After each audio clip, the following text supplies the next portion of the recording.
Hi friends, welcome back to my channel. അപ്പോൾ നമ്മൾ packet ചപ്പാത്തിയൊക്കെ വാങ്ങുന്നവരാണല്ലേ എല്ലാവരും. അപ്പോൾ ചപ്പാത്തി നമ്മൾ ഈ പാക്കറ്റിൽ വാങ്ങുന്നത് തന്നെ നമുക്കിത് ഉണ്ടാക്കിയെടുക്കാനുള്ള ഒരു ടൈമിൻ്റെ പ്രശ്നം കൊണ്ടാണ്. കാരണം മാവ് കുഴച്ച് പരത്തിയെടുത്ത് ചുട്ടെടുത്തൊക്കെ വരുമ്പോഴത്തേക്കും ഒരുപാട് സമയമെടുക്കും. പക്ഷേ എല്ലാവർക്കും ചപ്പാത്തി കഴിക്കാൻ ഭയങ്കര ഇഷ്ടമാണ്. അപ്പോൾ ഡയറ്റൊക്കെ നോക്കുന്നവരൊക്കെ ആണെങ്കിലും ചപ്പാത്തിയാണ് കഴിക്കാൻ ഇഷ്ടപ്പെടുന്നത്. അങ്ങനെയുള്ളവർക്ക് വേണ്ടിയിട്ട് നമ്മൾ ഈ പാക്കറ്റ് ചപ്പാത്തി പലരും വാങ്ങുമ്പോൾ ഇപ്പോൾ അത് പ്രശ്നമുണ്ടെന്നൊക്കെ പറയുന്നുണ്ടല്ലോ. അപ്പോൾ നമ്മുടെ വീട്ടിൽ തന്നെ മാവ് വാങ്ങിച്ചല്ല എന്നുണ്ടെങ്കിൽ ഗോതമ്പ് പൊടിച്ചതിന് ശേഷം നമുക്ക് എങ്ങനെ ചപ്പാത്തി ഇൻസ്റ്റൻ്റായിട്ട് ചെയ്യാൻ പറ്റുന്ന ഒരു രീതിയിൽ സ്റ്റോർ ചെയ്യാമെന്നാണ് ഞാൻ കാണിച്ചു തരുന്നത്. 2 ആഴ്ച വരെ നമുക്ക് ഫ്രിഡ്ജിൽ സൂക്ഷിക്കാൻ പറ്റും. അപ്പോൾ ഇതിനായിട്ട് ഞാൻ കുറച്ച് ആട്ടാമാവ് എടുക്കുന്നുണ്ട്. എന്നിട്ട് ഗോതമ്പ് മാവ് എടുത്തിട്ട് ആവശ്യത്തിന് ഉപ്പും നമ്മൾ നോർമലി ചപ്പാത്തിക്ക് കുഴയ്ക്കുന്ന പോലെ കുഴയ്ക്കുക കേട്ടോ. കുറച്ച് ഉപ്പിട്ട് കൊടുത്തു. എന്നിട്ട് ആവശ്യത്തിന് കുറേശ്ശെ വെള്ളം ഒഴിച്ച് ഞാനിതൊന്ന് കുഴച്ചെടുക്കുന്നുണ്ട്. ഒരു സ്വല്പം എണ്ണ വേണമെന്നുണ്ടെങ്കിൽ ലാസ്റ്റ് ഒഴിക്കുക, ഓപ്ഷണലാണ്, ഇഷ്ടമുണ്ടെങ്കിൽ മാത്രം കേട്ടോ. ലാസ്റ്റ് സ്റ്റേജിൽ ഒരു ഇത്തിരി എണ്ണ ഒഴിച്ചെടുത്തിട്ട് ഒരു സ്വല്പം ഒരു 1/4 ടീസ്പൂണൊക്കെ മതിയാവും, വേണമെന്നുണ്ടെങ്കിൽ മതി. എന്നിട്ട് അതുപോലെ ഞാൻ കുറച്ച് ചെറിയ ഉരുളയാക്കി എടുക്കുകയാണ്. നിങ്ങൾ സാധാരണ ഏത് രീതിയിലാണോ ചെയ്യുന്നത് അതിനനുസരിച്ച് എടുക്കാം കേട്ടോ. ഞാനങ്ങ് ഒത്തിരി വലുതാക്കുന്നില്ല. മാവങ്ങ് ഒരുപാട് സോഫ്റ്റ് ആക്കണ്ട, എന്നാൽ ഒത്തിരി കട്ടിയാക്കി എടുക്കണ്ട. നമ്മൾ സാധാരണ രീതിയിൽ കുഴച്ചെടുക്കുന്ന പോലെ എടുത്താൽ മതി.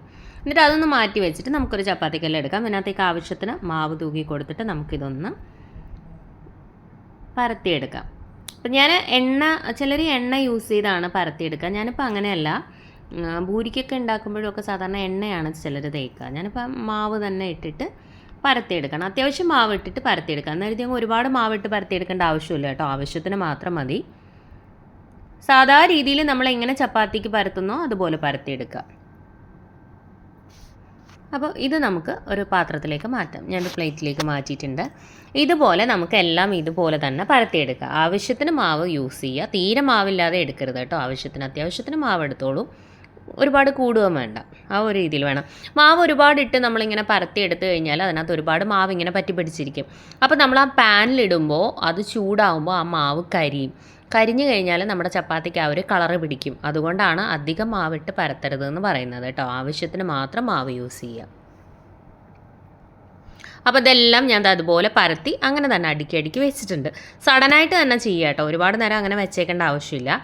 എന്നിട്ട് ഒരു പാൻ ചൂടായതിന് ശേഷം ചപ്പാത്തി ആദ്യം ഒരു സൈഡ് ഇട്ട് കൊടുക്കുക. എന്നിട്ട് ഒരു 10 സെക്കൻഡ് കഴിയുമ്പോൾ ഒന്ന് മറിച്ചിടുക. വീണ്ടും ഒരു 10 സെക്കൻഡ് കഴിഞ്ഞാൽ നമുക്കിതെടുത്ത് ഒരു പ്ലേറ്റിലേക്ക് മാറ്റി വയ്ക്കാം. ഇത് കുക്കാവാൻ പാടില്ല, ജസ്റ്റ് ഒരു 10 സെക്കൻഡ് അത്രയും മാത്രമേ എടുക്കാവുള്ളൂ കേട്ടോ.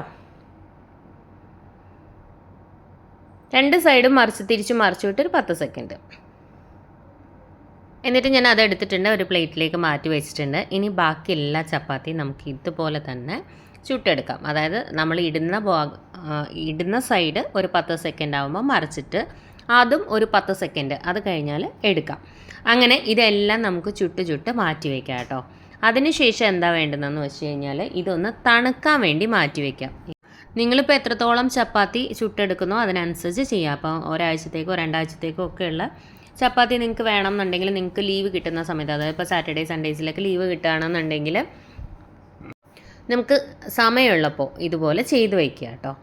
അപ്പോൾ ഇതെല്ലാം ഞാൻ ഇതുപോലെ ചുട്ടെടുത്തിട്ടുണ്ട്. ഇനി എന്താ ചെയ്യേണ്ടതെന്ന് വെച്ചാൽ ഇത് ചൂടാറാൻ വേണ്ടി നമുക്കൊന്ന് മാറ്റി വയ്ക്കാം. നന്നായിട്ട് ചൂടാറണം, ചൂടോടുകൂടി ചെയ്യരുത്, നല്ല പോലെ ചൂടാറണം. ഞാൻ ഒരു സ്റ്റീൽ പാത്രത്തിലേക്കാണ് മാറ്റുന്നത്. നമ്മുടെ ചോറ്റുപാത്രം ഉണ്ടല്ലോ, ആ ഒരു സ്റ്റീൽ ചോറ്റുപാത്രത്തിലേക്കാണ് മാറ്റുന്നത്. കണ്ടോ, ഇത് ഹാഫ് കുക്ക് പോലും ആയിട്ടില്ല. 2 സൈഡും നമ്മളൊന്ന് ചൂടാക്കിയെടുത്തു, അത്രയേ ഉള്ളൂ കേട്ടോ. വേവാനൊന്നും പാടില്ല. ഇനി നല്ല പോലെ ഒന്ന് ചൂടാറി കഴിയുമ്പോൾ ഞാനൊരു പാത്രം, നമ്മുടെ ഒരു ചോറ്റുപാത്രം എടുക്കുകയാണ്. വെള്ളം ഒട്ടും ഉണ്ടാവരുത്, നന്നായിട്ട് തുടച്ചെടുത്തത് വേണം കേട്ടോ, ഒട്ടും ഈർപ്പമില്ലാത്തത് വേണം. എന്നിട്ട് ഓരോന്നായിട്ട് നമുക്കിത് ഇതുപോലെ വെച്ച് കൊടുക്കാം. കുറച്ചുകൂടെ വലിയ പാത്രമാണെങ്കിൽ കുറച്ചുകൂടെ വലിയ ചപ്പാത്തി ആക്കാം കേട്ടോ. ഇതിൽ 1 ബൈ 1 ആയിട്ട് വെച്ച് കൊടുക്കുക. ഇതിൽ നമ്മൾ ഫോയിൽ പേപ്പറോ ബട്ടർ പേപ്പറോ ഒന്നും ഇടയ്ക്കിടയ്ക്ക് വെച്ച് കൊടുക്കുന്നില്ല, മാവ് തൂക്കി കൊടുക്കുകയോ അങ്ങനെ ഒന്നും ചെയ്യുന്നില്ല കേട്ടോ. ഇതുപോലെ തന്നെ അടുക്കി നമ്മൾ അടച്ചു വെച്ച് കൊടുക്കുക. ഒരു കാര്യം മാത്രം ശ്രദ്ധിച്ചാൽ മതി, നന്നായിട്ട് ചൂടാറണം. ചൂടോടുകൂടി ഒരിക്കലും ഈ പാത്രത്തിലേക്ക് വെച്ച് കൊടുക്കരുത്. ഇനി ഞാനിത് അടയ്ക്കുകയാണ്. അടച്ചതിന് ശേഷം ഫ്രിഡ്ജിൽ വെച്ച് കൊടുക്കാം. ഫ്രീസറിൽ വെക്കരുത്, അത് പ്രത്യേകം ശ്രദ്ധിക്കുക. താഴെ വെച്ചാൽ മതി കേട്ടോ. ഫ്രീസറിൽ വെച്ച് കഴിഞ്ഞാൽ ഈ ഒരു രീതിയിൽ നമുക്ക് എടുക്കാൻ പറ്റില്ല. അത് വേറൊരു മെത്തേഡാണ്. പക്ഷേ ഇത് കുറച്ചുകൂടെ നമുക്കൊരു ഈസി മെത്തേഡാണ്. ഫ്രീസറിൽ വെക്കാതെ താഴെ തന്നെ വെച്ച് കൊടുത്തിട്ട് 2 ആഴ്ച വരെ നമുക്ക് യൂസ് ചെയ്യാൻ പറ്റും. അപ്പോൾ ഞാൻ നെക്സ്റ്റ് ഡേ എടുത്തതൊന്ന് കാണിച്ചു തരാം. ഇപ്പോൾ തലേ ദിവസമാണ് ഞാൻ വെച്ചത്, ഒരു ദിവസം ഞാൻ വെച്ചു, എന്നിട്ട് നെക്സ്റ്റ് ഡേ ആണ് ഞാൻ എടുക്കുന്നത്. അപ്പം നമുക്ക് ഒട്ടിപ്പിടിക്കുന്നുണ്ടോ എന്നൊന്ന് നോക്കാം. സാധാരണ രീതിയിൽ നമ്മൾ ചപ്പാത്തി പരത്തി വെച്ചാൽ ഒട്ടിപ്പിടിക്കും, അതാണ് നമ്മുടെ ഏറ്റവും വലിയ പ്രശ്നം അല്ലേ. അപ്പോൾ എന്താ കണ്ടോ, നല്ല പോലെ ആ വെള്ളത്തിൻ്റെ ഇതൊക്കെ വന്നിട്ടുണ്ട് നമ്മുടെ പാത്രത്തിലൊക്കെ, പക്ഷേ ഇതൊന്നും പരസ്പരം ഒട്ടിപ്പിടിച്ചിട്ടില്ല. നമ്മൾ ഈ ഒരു രീതിയിൽ ചെയ്ത് വെച്ച് കഴിഞ്ഞാൽ ടേസ്റ്റിലൊന്നും ഒരു മാറ്റവും വരില്ല. ഈ കെമിക്കൽ ചേർത്ത് ഉണ്ടാക്കുന്ന പാക്കറ്റ് ചപ്പാത്തിയൊക്കെ വാങ്ങിച്ച് കഴിക്കുന്നതിന് പകരം ഈ ഒരു രീതിയിൽ നിങ്ങൾക്ക് ടൈമുള്ളപ്പോൾ പരത്തി ഇതുപോലെ അടുക്കി വെച്ച് കൊടുക്കുക കേട്ടോ. അപ്പോൾ ഞാൻ കല്ല് ചൂടായിട്ട് അതിലേക്ക് ഇട്ട് കൊടുത്തിട്ടുണ്ട്. ഫ്രിഡ്ജിൽ നിന്ന് എടുത്ത ചപ്പാത്തിയാണ് കേട്ടോ.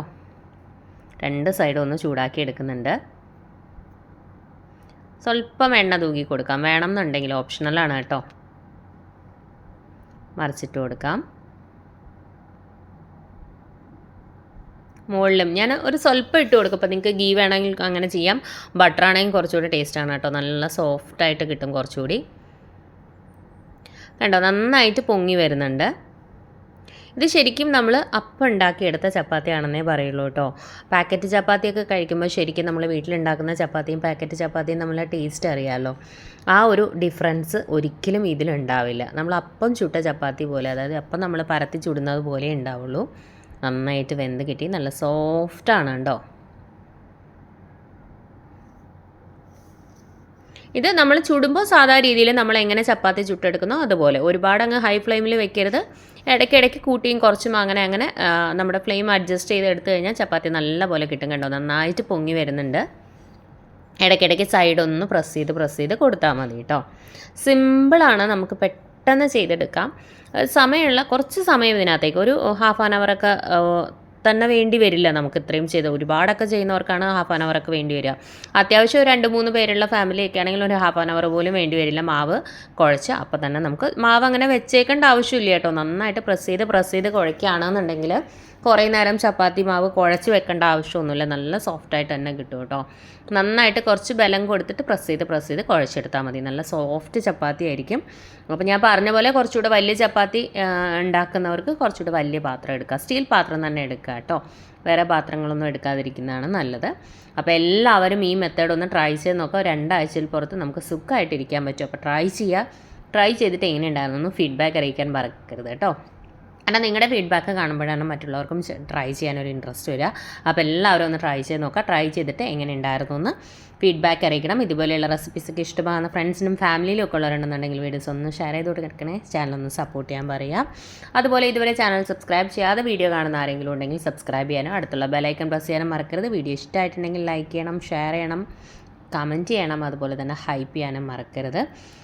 അപ്പോൾ നേരത്തെയുള്ള വീഡിയോസൊക്കെ കാണുക. Thank you friends, thanks for watching.